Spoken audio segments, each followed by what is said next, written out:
In the next tutorials, you will learn how to make a login system with a new account system and forgot password. So you can create a new account, say login system, and the mail will be login at test.com, and the password will be login 10, like that.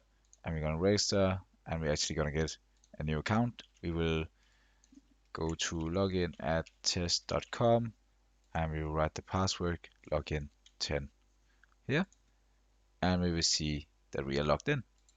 We will also be able to go into the I forgot account and say login at test.com, and it will send us an email if the player is registered. If we try to use a mail that do not exist, it will tell us that it did not found an email. So this is a fairly simple login system for your game that you can use, that is connected online, that we will maybe build onto and create leaderboards and stuff like that.